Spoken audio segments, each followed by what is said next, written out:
Si la lune m'éclate et le soleil m'énage, créateur des étoiles,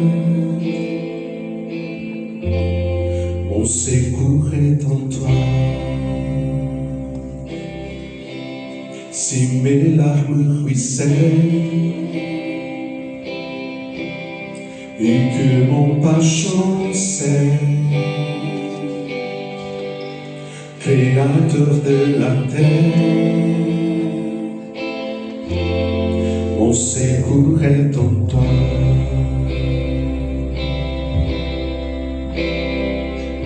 Je lève les yeux vers les hauts sommets. Toi seul est mon Dieu, je proclamerai. Toi seul est ma force, toi seul me restaure, mon secours est en toi.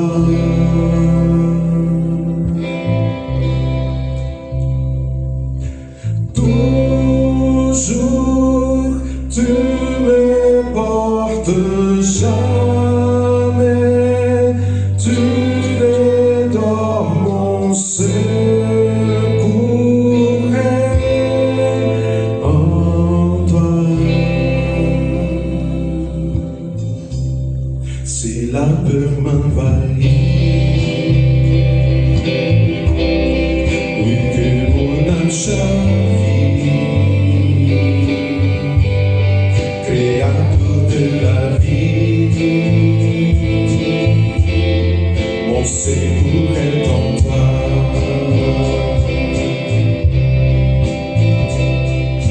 Je lève les yeux vers les hauts sommets. Toi seul est mon Dieu, je proclamerai. Toi seul est ma force, toi seul me restaure, mon secours est en toi.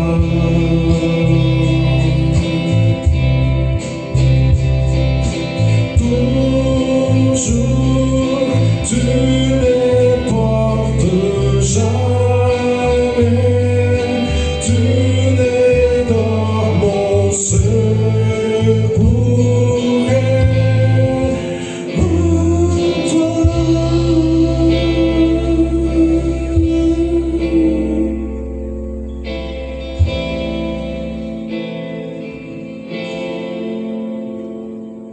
Ta victoire, mon espoir, ton chemin, mon destin, ton salut, mon refuge, tout est en toi. Ta victoire, mon espoir, ton chemin, mon destin, ton salut, mon refuge, tout est en toi.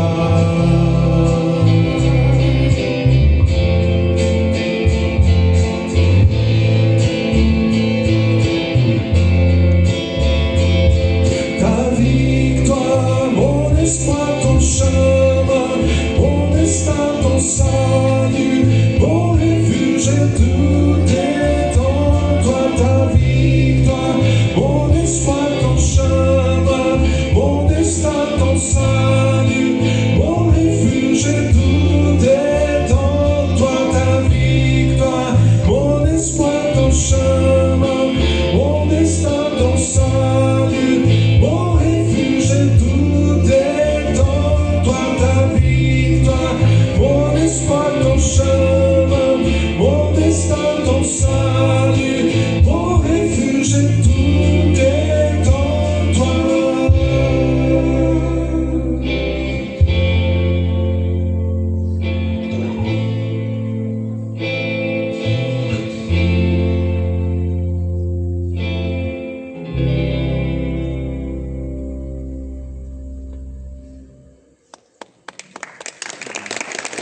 caminhada. Por isso, nessa noite, eu queria meditar com vocês numa passagem muito conhecida.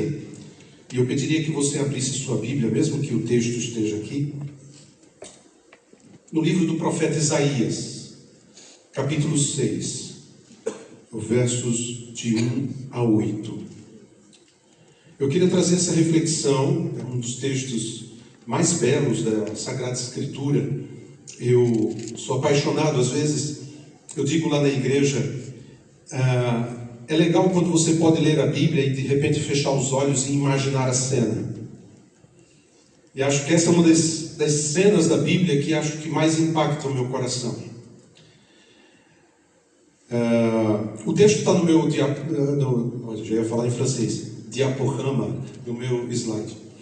Mas eu quero lembrar um pouco o contexto do profeta.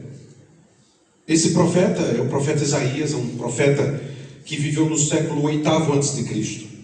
Nós chamamos Isaías de o profeta do Messias, porque a grande maioria das profecias do Antigo Testamento estão contidas no seu livro. Ele fala de Jesus. E Isaías, ele era um sacerdote. Ele estava habituado com o espaço do templo. E foi ali, naquele lugar tão comum para ele, o templo de Jerusalém, que ele teve uma visão que o marcaria para sempre. Então, vamos acompanhar a leitura do texto. No ano em que morreu o rei Uzias, eu vi o Senhor assentado sobre um alto e sublime trono, e as abas de seu manto enchiam o templo. Acima dele havia serafins, cada um tinha 6 asas, com 2 cobriam o rosto, com 2 cobriam os pés e com 2 voavam, e clamavam uns aos outros: Santo, Santo, Santo é o Senhor dos exércitos, toda a terra está cheia de sua glória. E as bases das portas tremeram à voz do que clamava, e a casa se encheu de fumaça. Então eu disse: ai de mim, estou perdido, porque sou um homem de lábios impuros, e habito no meio de um povo de lábios impuros. Os meus olhos viram o Rei, o Senhor dos exércitos.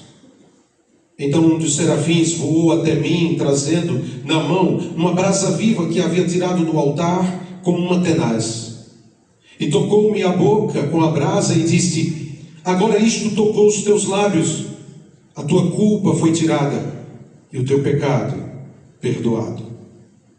Depois disso, ouvi a voz do Senhor que dizia: a quem enviarei? Quem irá por nós? Eu disse: aqui estou eu, envia-me. Eu quero meditar em cima dessa pergunta. Depois que ouvi a voz do Senhor que dizia: quem enviarei? Quem irá por nós? Eu disse: aqui estou eu, envia-me. Essa pergunta de Deus, queridos irmãos e irmãs, evoca e ecoa um chamado poderoso naquele ano em que morreu o rei Uzias. Nós sabemos quando o rei Uzias morreu, 740 a.C. Mas ele também, ele é importante para cada um de nós. Ele é importante para a Igreja Batista do Estoril em 2026. Essa pergunta não pode ser minimizada, ela não pode ser deixada de lado, mas ela tem que ser encarada com muita seriedade. Por quê? Porque Deus poderia ter usado anjos para realizar a sua obra, mas Ele decidiu usar homens e mulheres como testemunhas do seu amor e da sua graça. O que é que nos motivou a ir para uma cultura e uma língua diferentes? Teve um irmão que me perguntou agora há pouco: o que é que nos levou a sair daqui? O que é que nos levou a deixar uma certa segurança, um certo conforto, para ir a algo desconhecido? O que é que motiva aqueles que vão fazer a missão, abandonando tudo que lhes era mais querido, para fazer a vontade de Deus? É a mesma voz que perguntou ao profeta Isaías: a quem enviarei? Quem irá por nós? Quando Deus chama alguém dessa maneira, é algo irresistível. pois não encontramos outro caminho senão obediência e submissão ao Senhor. Um dia eu ouvi esse chamado, que me fez abandonar, por exemplo, os meus sonhos de ser um militar. Quando eu era adolescente, eu queria ir para as Agulhas Negras. Eu queria ter feito a escola preparatória de cadetes. Eu queria servir o exército. Mais ou menos aquele Rambo, né? Que na época era Rambo, né? Eu queria ser militar. Até que um dia eu entrei num ônibus e eu vi uns jovens saindo da escola de oficiais da reserva, lá de João Pessoa, e entrando no ônibus, o Senhor disse: eu quero você no outro exército.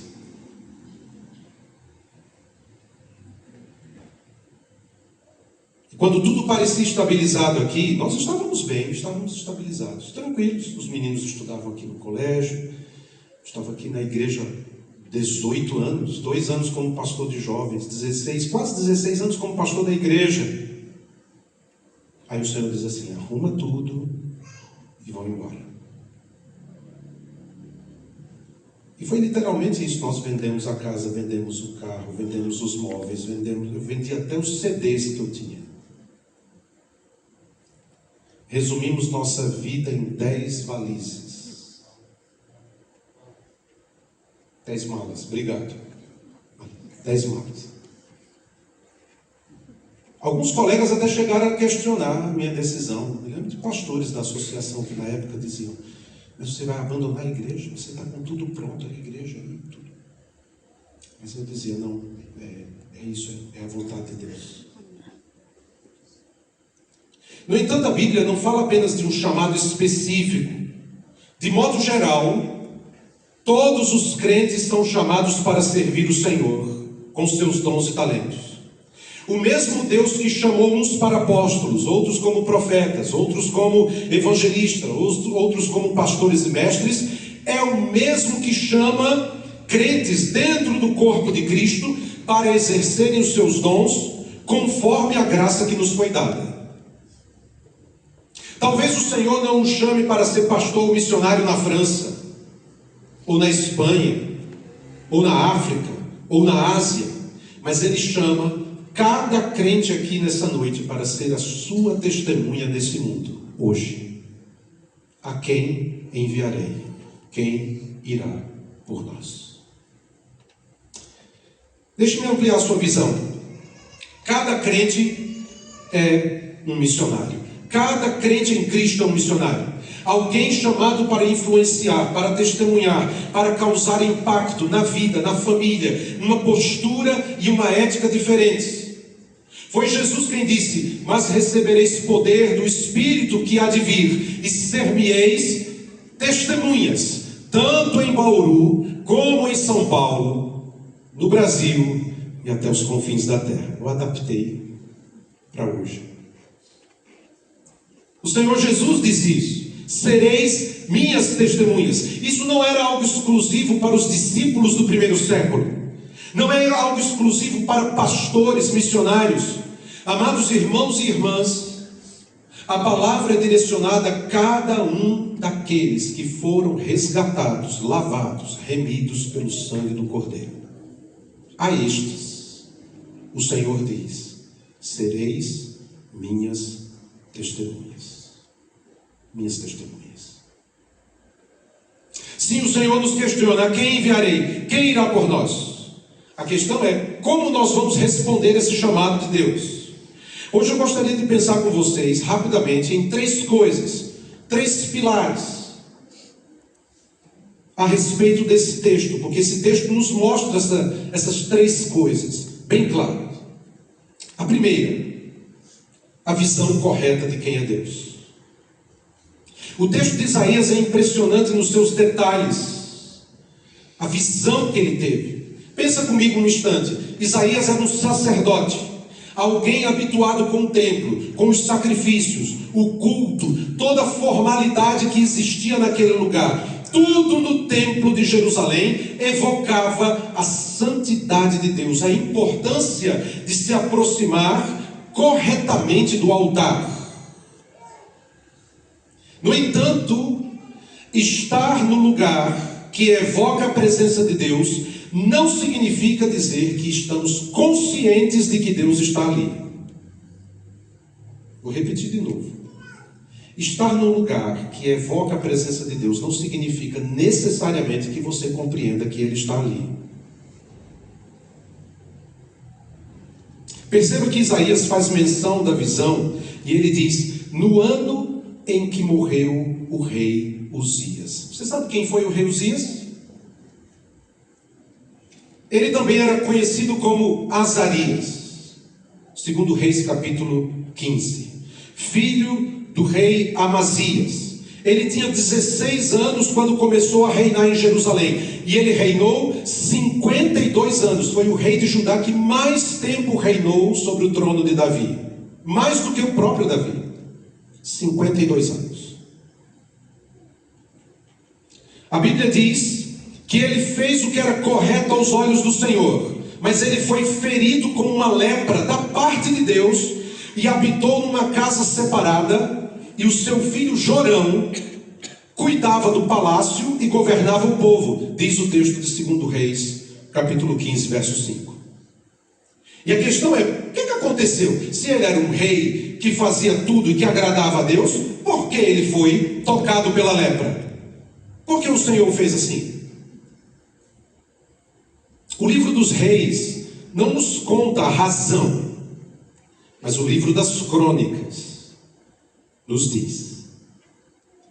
Uzias era um rei piedoso. Ele tinha um exército bem treinado. Ele obteve vitórias importantes. Ele expandiu o reino, mas ele cometeu um erro fatal. Ele encheu-se de soberba por causa das suas conquistas. E o seu orgulho o levou a pensar que ele podia entrar no templo e queimar incenso no altar sagrado, sem o auxílio dos sacerdotes. Quando ele pegou o incensário, ele enfrentou os sacerdotes. A Bíblia diz que Uzias foi punido pelo seu pecado, e ele teve que terminar os seus dias como leproso. Porque a palavra de Deus deixava muito claro: o rei é o rei, o sacerdote é o sacerdote. Cada um tem seu papel. E Deus não abre mão disso. Certamente Isaías conhecia tudo isso, porque o livro das crônicas diz que todas as realizações de Uzias foram escritas pelo profeta Isaías. Então Isaías conhecia esse rei. Uzias era o exemplo de alguém que fez o que agradava a Deus, mas não tinha a visão correta do Senhor da glória. Temer o Senhor e fazer o que lhe agrada é apenas um dos aspectos da visão correta. Uzias sabia que era Deus que lhe tinha dado vitórias, mas esqueceu que isso não lhe dava o direito de entrar na presença de Deus de qualquer maneira. Por isso, quando o profeta Isaías diz que viu o Senhor assentado sobre um alto e sublime trono, e as abas do seu manto enchiam o templo, aquela visão lhe deu uma outra perspectiva de quem era Deus. E a descrição do profeta é muito interessante, porque ele vai falar desse Deus poderoso. E cadê? Help me. Ok, up. Já foi demais. Volta. Volta mais um. Mais um. Obrigado. Quando ele tem essa visão gloriosa do Senhor, a descrição de Isaías é impressionante. Ele fala de Deus como o Rei soberano, Adonai. Aquele que domina sobre todas as coisas em majestade e poder reais. A sua presença gloriosa enche todos os espaços da existência. Ele é absoluto e supremo. E ele diz: as abas de sua veste enchiam o templo. Depois ele viu esse Deus que é digno de reverência. O Deus que está cercado de seres espirituais. E parece-nos um contraste entre eles e o rei Uzias. Os serafins, não sei se você sabe, serafins significa literalmente no hebraico serpentes de fogo. E esses serafins, esses seres espirituais criados para a glória de Deus, para estarem na presença de Deus, eles cobriam o rosto, cobriam os pés, e aqui é um eufemismo de cobrir as partes genitais, mostrando a importância da reverência diante do Rei da Glória. Enquanto os serafins que viam o Deus glorioso, o contraste com Uzias é claro. Isaías entra de forma soberba dentro do templo.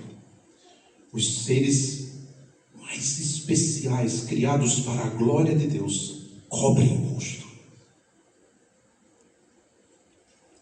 E esses seres começam a dizer: Kadosh, Kadosh, Kadosh, Santo, Santo, Santo. Santidade é o atributo de Deus mais singular da Bíblia. Já percebeu que as pessoas hoje gostam de falar de Deus e falam assim: porque Deus é amor. Sim, Deus é amor. Outros falam assim: Deus é bom. Sim, Deus é bom. Mas em toda a Escritura não há atributo mais singular do que dizer: Deus é santo. Santo, santo, santo.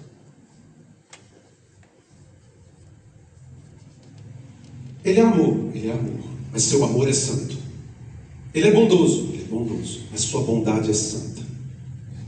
Da mesma forma que a sua ira é santa. Tudo nele é santo. Porque Kadosh evoca a ideia daquilo que é separado. E os seres celestiais escondem o rosto, pois nada tão puro existe no universo como o Senhor. Por isso escondem o rosto. Ele é todo poderoso. E aí esses serafins cantam a santidade de Deus, mas eles cantam essa santidade em conexão com uma frase muito utilizada pelo profeta Isaías. E se você nunca leu o profeta Isaías, eu o convido a ler. E você vai ver que no livro do profeta Isaías várias vezes vai aparecer essa expressão: Adonai Tsebaot, o Senhor dos exércitos. O Senhor dos exércitos. Significa o Senhor absoluto de todas as hostes celestiais.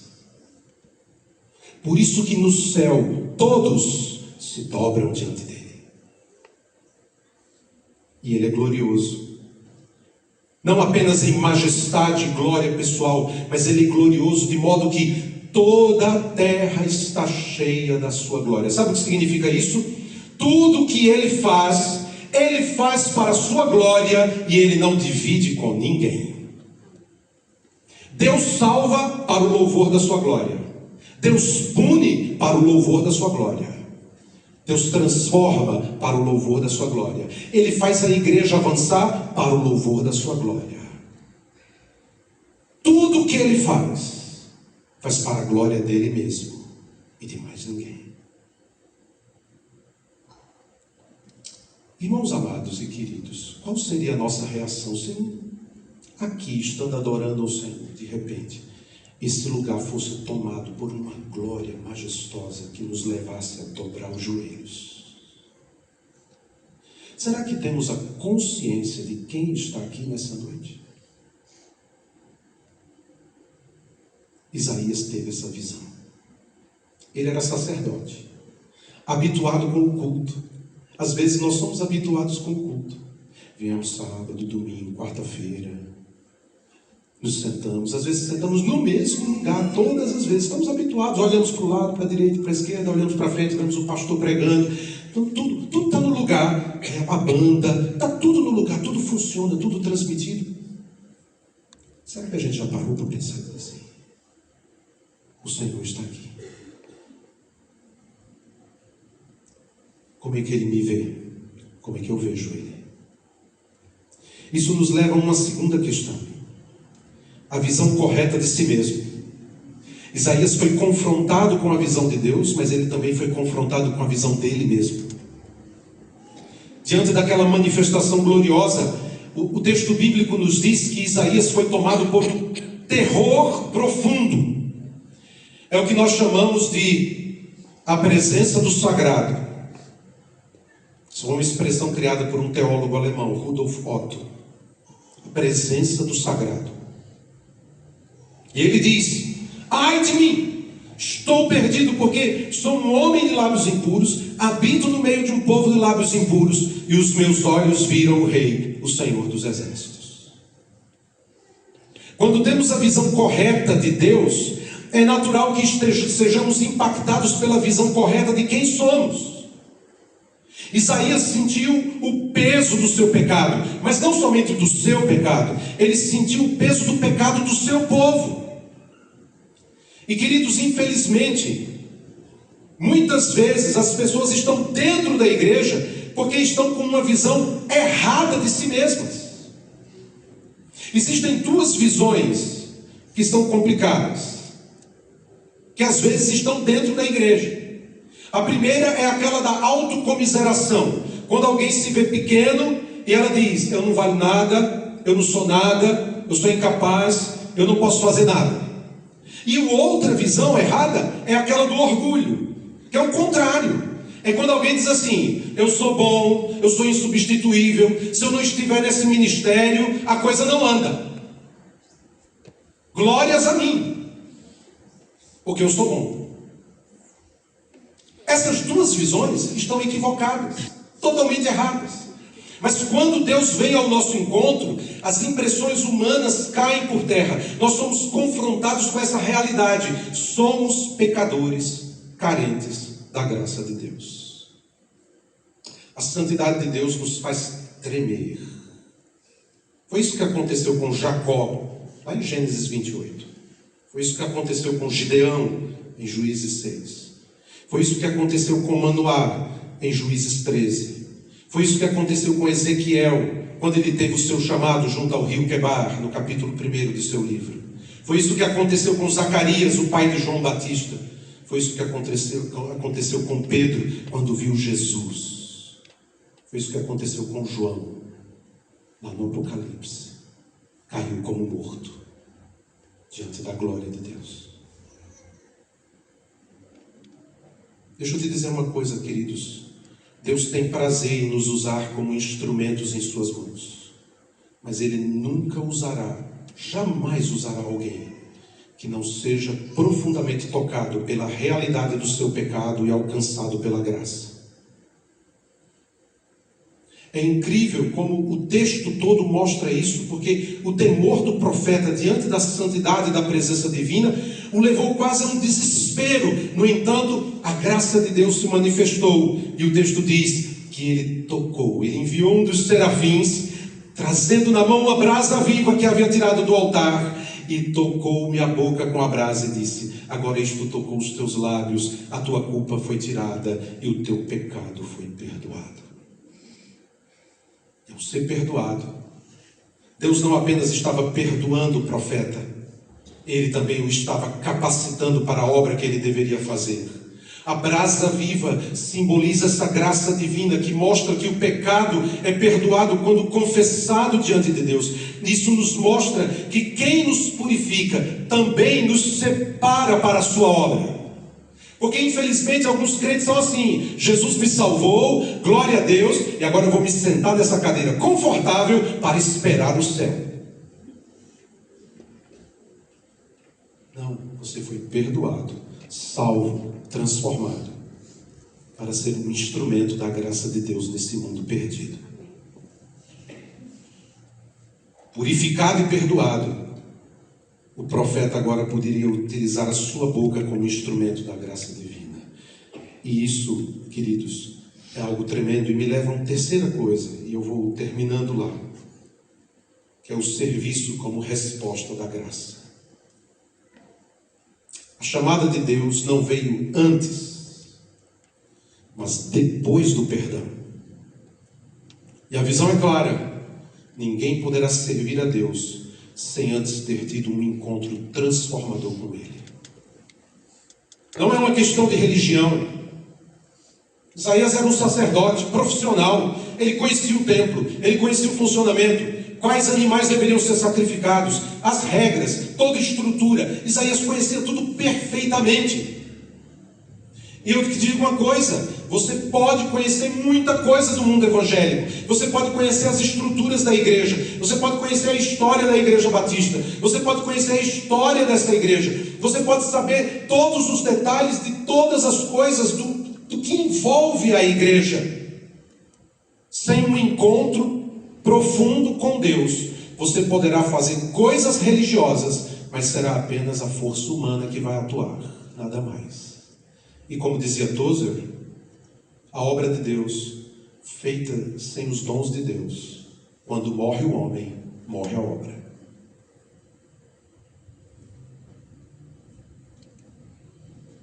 E quando lemos a dinâmica do texto, nós vemos que ele nos leva ao ápice, porque o verso 6, verso 8 diz: depois disso ouvi a voz do Senhor que dizia: a quem enviarei? Quem irá por nós? E novamente, Deus é chamado de Adonai, o Deus soberano, o Deus que possui a autoridade, o Deus que é fiel à sua aliança. A pergunta é lançada diante de toda a corte celestial. Ele está no seu trono majestoso, os serafins o glorificam, as portas do templo tremem, as perguntas são profundas, mas não indicam que Deus esteja em dúvida. Deus não está perguntando isso aos anjos, Ele está lançando a pergunta, mas Ele está se direcionando ao profeta. Ele fala à sua corte, mas Ele olha o profeta. E hoje Deus faz essa mesma pergunta, porque Deus está no seu trono glorioso. E como nos mostra o livro de Apocalipse, Ele está cercado de milhares e milhares de anjos. E os 24 anciões estão prostrados diante dele, colocando suas coroas aos seus pés. E o Deus glorioso nos céus diz, por meio do seu Espírito: a quem enviarei? Quem irá por nós? A resposta de Isaías foi: eis-me aqui. Aqui estou, Senhor, envia-me. É a voz de quem se entrega completamente. É a voz de alguém que, impulsionado pela presença de Deus, pelo perdão recebido, não tem outra saída a não ser se render e servir. Sabe o que é impressionante, irmãos? A espontaneidade e a entrega de Isaías mostram que ele ignorava a natureza de sua missão. Isaías não recebeu um portfólio descrevendo todas as coisas que deveria fazer e o que poderia ocorrer com ele. Isaías simplesmente diz: aqui estou. Diante do chamado, ele aceita livremente o peso, a alegria, os desafios, os riscos, as vitórias do chamado. Não sei se você sabe, mas a tradição judaica diz que Isaías foi cerrado no meio.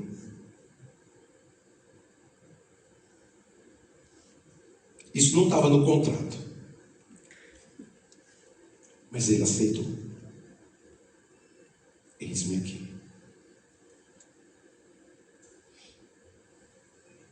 Deus continua a manifestar sua presença gloriosa. Deus continua a chamar os salvos a exercerem seu ministério. Como eu disse, nem todos serão chamados ao ministério pastoral. Nem todos vão abandonar tudo aqui em Bauru e vão partir para um outro país para pregar o Evangelho. Mas todos aqui, e se vocês são crentes em Cristo, todos aqui são chamados a exercerem o seu ministério no corpo de Cristo, mas também no mundo. Porque esse mundo é de Deus, viu? Embora a Bíblia diga assim: o mundo jaz no maligno, lembre-se, o mundo é de Deus. As nações pertencem a Ele. Tudo é dele. E Ele chama cada um de nós a exercer um ministério também no mundo. A obra de Deus, irmãos, é maior do que aquilo que pensamos, é maior do que a visão que temos, é maior do que essas paredes. O que você fará com o chamado de Deus? Você vai repulsar esse chamado? Ou você vai colocar nos seus projetos para trás e vai dizer: eis-me aqui. Aqui estou, Senhor, envia-me. Um dia o Senhor me chamou. Naquele dia, eu me lembro muito bem, um domingo, na primeira igreja batista de João Pessoa, o pastor pregou sobre esse texto. Eu e um amigo meu fomos à frente. Eu me lembro disso claramente. Era um domingo de manhã. E desde então, nunca lamentei ter dito sim a Deus. Nunca pedi a Deus para me explicar onde Ele me enviaria, mas eu confiei nele. Até mesmo nos momentos mais difíceis do ministério. Até mesmo deixando tudo, chegando num país onde você não fala a língua. Onde as pessoas olham para você e dizem assim: você foi pastor no Brasil, aqui você não é nada. Você não é pastor.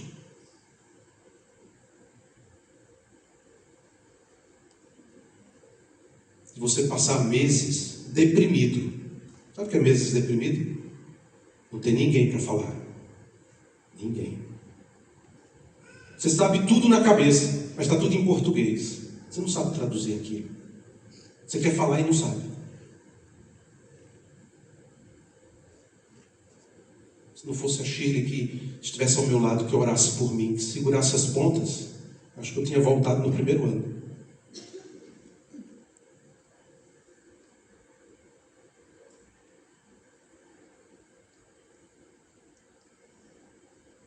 Deixa-me dizer uma coisa para você, querido. Seus vizinhos precisam de você. Seus amigos precisam de você. Seus colegas da escola, da faculdade precisam de você. Quantos não estão perdidos e sem esperança? Quantos não estão largados pelo mundo? Você tem um campo missionário junto a você. A quem enviarei? Quem irá por nós? Essa pergunta é para você, meu amado irmão, minha amada irmã. A quem enviarei? Deus quer usar você no seu local de trabalho, na sua vizinhança. Uma das coisas que temos aprendido na França é o poder da amizade. Deixa eu dizer uma coisa para você. As pessoas estão cansadas de saber se você é evangélico ou não. Vocês não querem saber se você é evangélico ou não. As pessoas estão cansadas de religião. Lá quando conversamos com as pessoas, elas dizem assim: eu digo, eu sou pastor, estou aqui para trabalhar com uma igreja. Muitas delas dizem assim: eu não creio em Deus. Sabe o que é que eu faço? Eu digo para elas assim: me explique, por favor, por que você não crê em Deus. Sabe o que é interessante?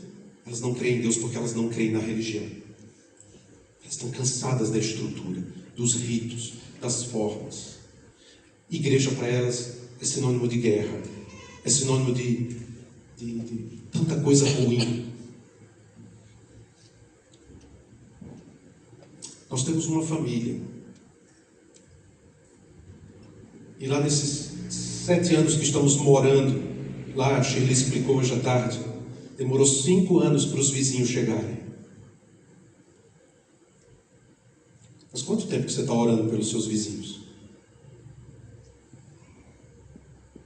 Mas quanto tempo você está orando pelos seus amigos? Talvez você até perdeu a esperança, já não ora mais. Mas nós orávamos e continuamos a orar pelos nossos vizinhos. E lá temos aprendido isso. Evangelização não é evento.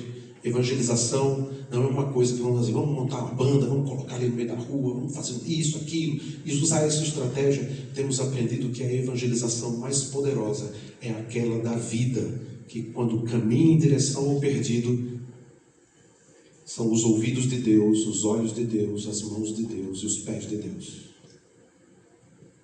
E temos essa família. Eles são militares. Eles têm uma pequena filha. O Tony, a Modi e a pequena Suana. Mas eles eram muito discretos, tão discretos que a gente nem os via, nem chegar, nem sair. Às vezes a Shirley via a Maud e quando dava assim um bom dia, ela fazia assim, bom dia, bom dia, bom dia, pá, fechava a porta. Aí soubemos que ela estava grávida. Mas não dava para chegar perto deles. Eles não deixavam, eles não se permitiam.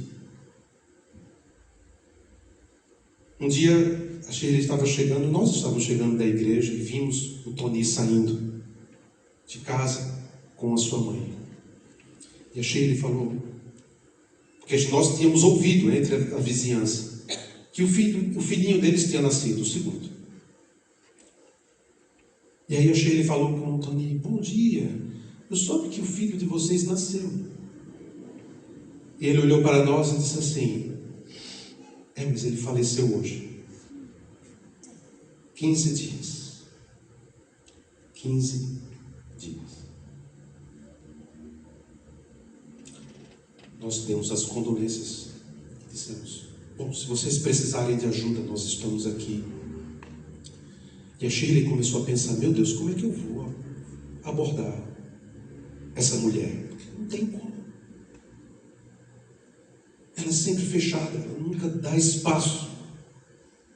A Shirley começou a orar. Nós temos um cachorro. E um dia, a Opala saiu em direção à rua. E naquela mesma hora, a Maud estava abrindo a porta, saindo com a sua irmã. E a Opala foi em direção a ela. Até o cachorro é missionário. A Opala foi em direção a ela. E começou a fazer carinho nela. E ela também. A Shirley foi chegando. E ela disse, eu soube do que aconteceu. Se você precisar de qualquer coisa, estamos aqui. Naquela hora, estavam chegando os amigos lá da Ponderry, lá do hospital que a Shirley começou a evangelizar lá. Para visitar a Shirley. E a Shirley disse, se você quiser, você pode ir lá em casa também.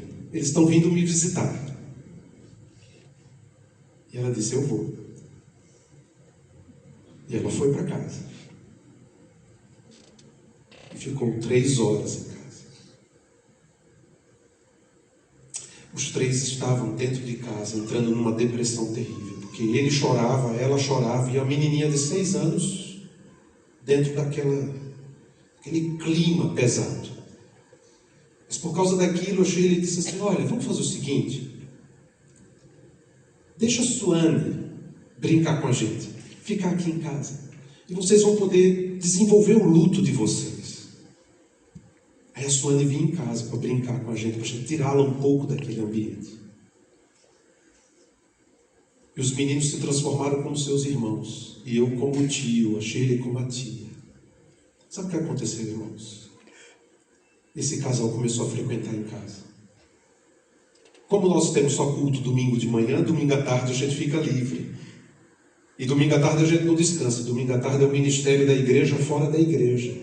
É a igreja da rua sem saída. O pessoal vai lá tomar um café, vai bater papo, leva bolo. Às vezes chega lá e diz assim, eu digo, Tony, o que é que você tem? Eu tenho um macarrão. Traz um macarrão, a gente vai juntar todas as panelas. Aí lá vem ele. Vem a Maud, vem a Suane. Aí as crianças ficam jogando videogame, a gente fica na mesa conversando. Isso dá 8 horas, 9 horas da noite a gente está lá, na mesa. Eu me lembro muito bem de um domingo, porque eles foram na igreja. Porque eu perguntei para o Tony, eu fiz, Tony, você já foi na igreja? Ele disse, já. Mas sabe uma coisa? Eu não gosto de igreja. Eu falei, por quê? Porque meu pai me obrigava a fazer o catecismo da igreja. Todo domingo eu tinha que ir no catecismo. Eu não gosto disso. Não gosto daquela coisa, daquele ritual. Não gosto.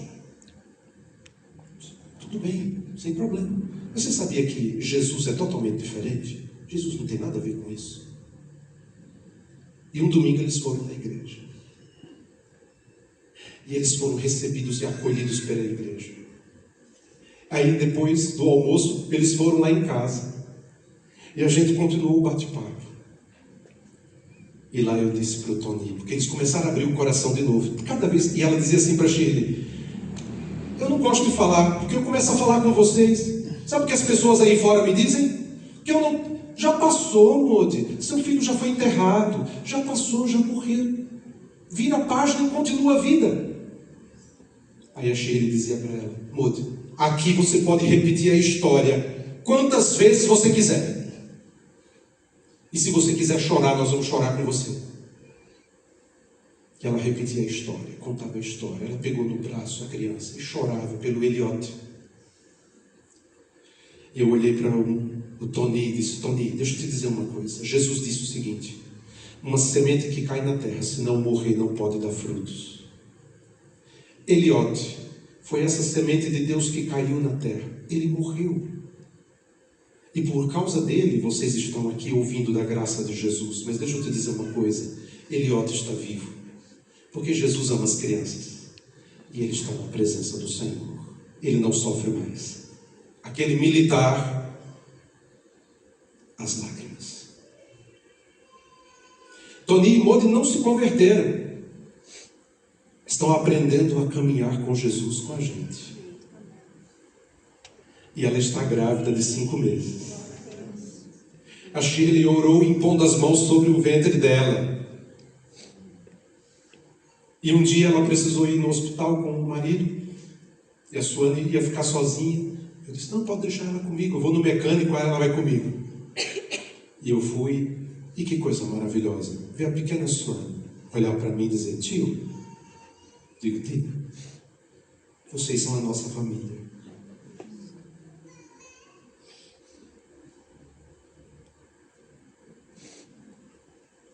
Deixa eu te dizer, isso não é privilégio nosso, não. Você pode ser esse instrumento para os seus vizinhos, para os seus amigos, para pessoas que não conhecem Jesus. Quando alguém falar de religião, troca o botão, diga assim: eu não estou falando de religião, estou falando de um relacionamento, estou falando de alguém que transforma, não estou falando de ritual. Nossos vizinhos, nenhum deles frequenta a igreja, mas a igreja está no meio deles. Eu não sei quando eles vão à igreja, mas eu sei de uma coisa: eles estão ouvindo do Evangelho. E eu creio que um dia eles vão descer as águas. Se Deus me desse a oportunidade de batizá-los, que alegria. Se não, direi como Paulo: eu plantei, Apolo regou, Deus deu crescimento. Não me importa se outro vai batizá-los, desde que eles sejam salvos, desde que eles vivam para Jesus. Isso é o mais importante. A quem enviarei? Deus pergunta a cada um de nós. Em nome de Jesus, eu espero que você possa dizer hoje: eis-me aqui, Senhor. Eu não sei o que vou fazer. Eis-me aqui. Não sei para onde vou. Eis-me aqui. Não sei como vou chegar ao meu vizinho. Eis-me aqui. Eis-me aqui. Eis-me aqui. Eu queria orar com você um instante, por favor.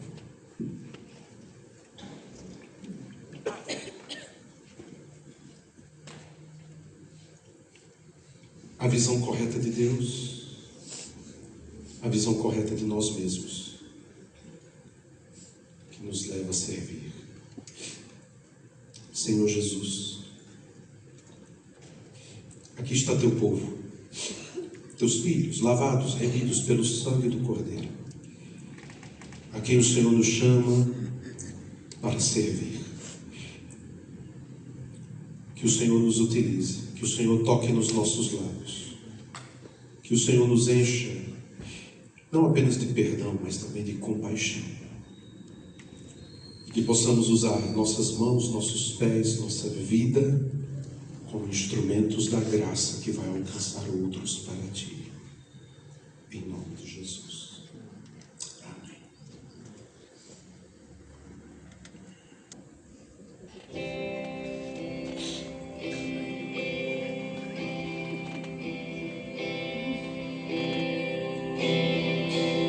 Si la lune m'éclate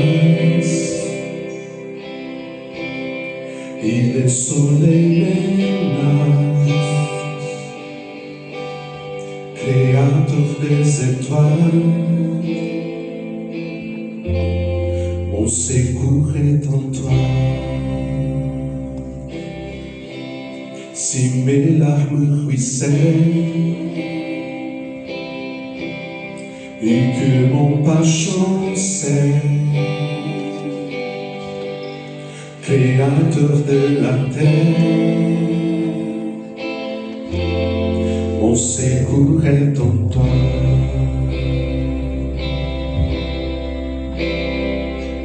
Je lève les yeux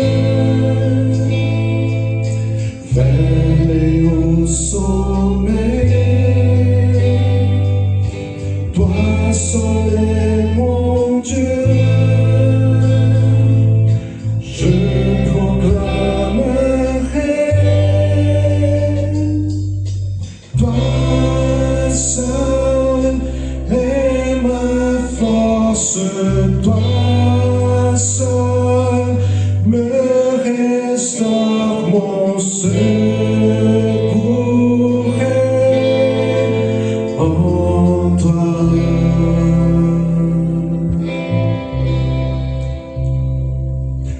Toujours tu me portes, jamais tu dédores, mon secours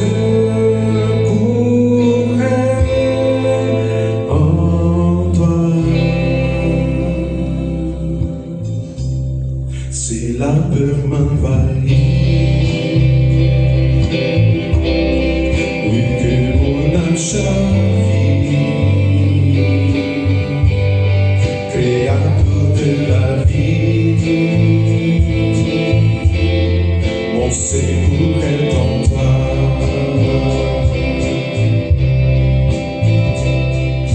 Je lève les yeux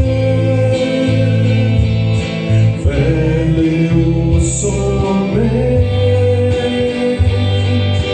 Toi seul est mon Dieu. Je proclamerai. Toi seul est ma force. Toi seul me restaure, mon secours est en toi.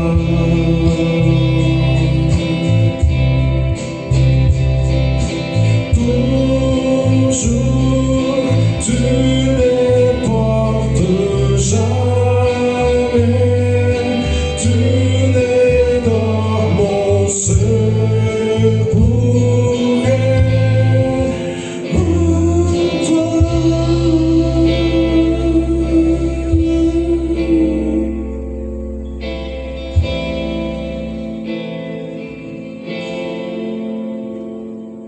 Ta victoire, mon espoir, ton chemin, mon destin, ton salut, mon refuge, tout est en toi. Ta victoire, mon espoir, ton chemin, mon destin, ton salut, mon refuge, tout est en toi.